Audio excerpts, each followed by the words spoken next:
Australia has produced gold, iron, coal, and some of the richest mineral deposits on Earth, but when it comes to oil, something doesn't add up. This continent should have it. It has the size, the basins, the geological history, and yet compared to places like the United States or the Middle East, Australia has produced only a fraction of the oil. Today, most of the oil it consumes is imported. So what went wrong beneath Australia, and why is so much of its oil missing? At first glance, Australia seems like it should be oil rich. It's surrounded by sedimentary basins, it has vast offshore margins, and it has experienced periods of marine flooding and sediment accumulation.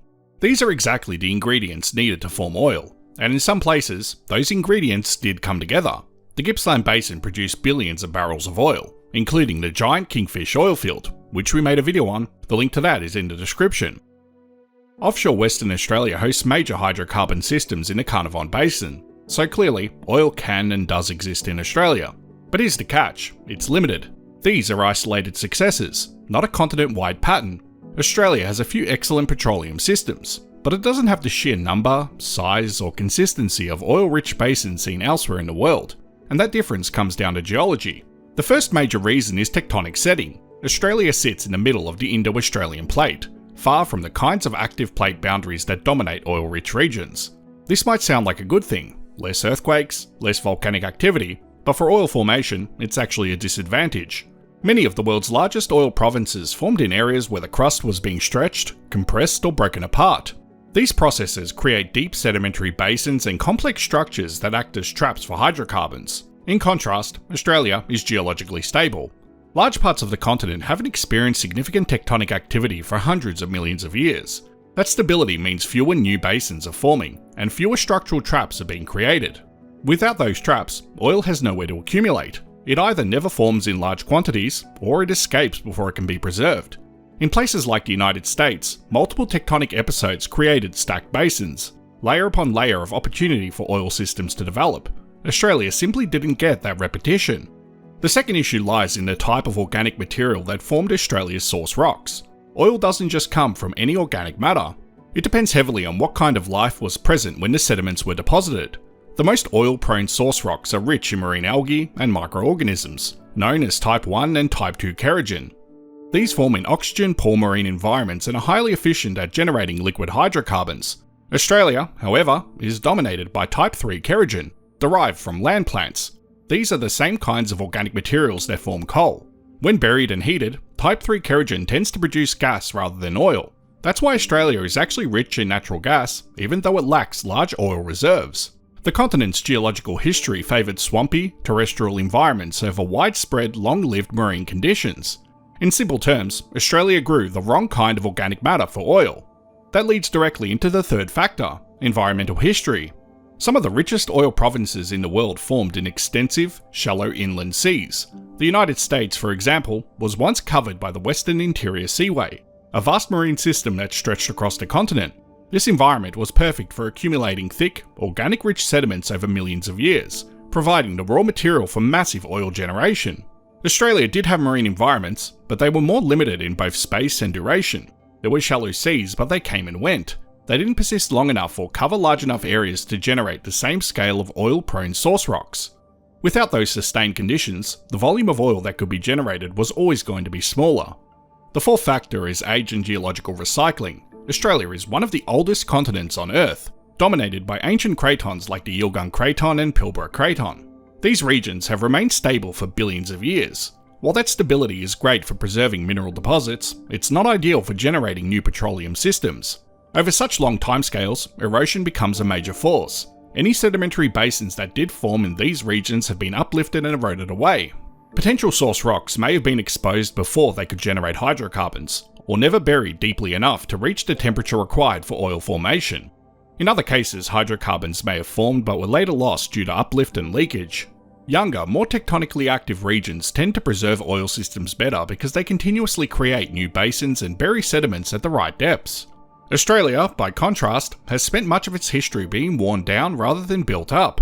It's a continent of preservation in some ways, but not for oil systems. Even where oil systems do exist, they are often smaller and more compartmentalised. The Gippsland Basin is a perfect example. It contains a world-class petroleum system, but it's confined to a relatively small offshore area. Outside of a handful of basins like this, the rest of the continent lacks the combination of conditions needed to form large, continuous oil accumulations. Timing is another critical factor. For oil to accumulate, several processes must occur in the correct sequence. Source rocks must be buried and heated to generate hydrocarbons. Those hydrocarbons must migrate into a trap, and that trap must already exist with an effective seal to hold the oil. If the timing is off, if the trap forms too late or the seal fails, then the oil is lost. In many parts of Australia, this timing didn't align perfectly. Oil may have been generated, but without the right traps in place at the right time, it escaped. Or traps formed, but after the main phase of hydrocarbon generation had already passed. These subtle mismatches are enough to prevent the formation of large oil fields. It's not that the ingredients weren't there, it's that they didn't come together at the right moment. There's also a deeper structural reason tied to basin evolution. Many Australian basins are what geologists call passive margin basins, formed during continental breakup and then left relatively undisturbed. These can be excellent for hydrocarbons, but they often favour gas systems unless specific conditions are met. In contrast, more complex basins, those influenced by compression, inversion, or repeated tectonic events, tend to create more diverse and effective trapping mechanisms. Australia's basins, while significant, often lack that level of structural complexity. They can be too simple. Without folding, faulting, and reactivation, there are few opportunities to trap large volumes of oil. The system works, but not at the scale seen in more tectonically dynamic regions. Another overlooked factor is heat flow. Oil forms within a relatively narrow temperature window. Too cold and organic matter doesn't mature. Too hot and it turns to gas or is destroyed entirely. In some Australian basins, heat flow conditions were not ideal. Either the sediments never reached sufficient temperature for oil generation, or they were buried too deeply and passed through the oil window too quickly into gas generation. This again explains why Australia is so gas rich. Many of its basins have matured beyond the oil window, producing gas instead. From an energy perspective, that's still valuable, but it doesn't translate into large oil reserves. And then there's scale. The United States didn't just have one or two favourable periods, it had many. Repeated cycles of basin formation, marine flooding, and sediment deposition created multiple opportunities for oil systems to develop. Each cycle adds another layer of potential. Australia had fewer of these cycles, and fewer chances for everything to align. So when you take a step back and look at the bigger picture, the answer becomes clearer.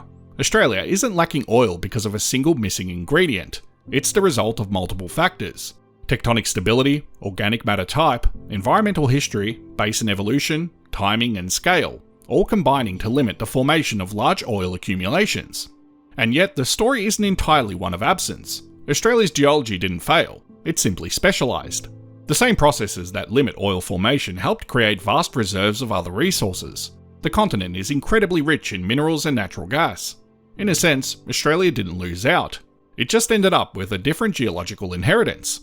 That's what makes this story so fascinating. Because beneath Australia lies a history that could have produced vast oil reserves, but instead it produced something else entirely. A continent shaped not by what it has, but by what it almost had.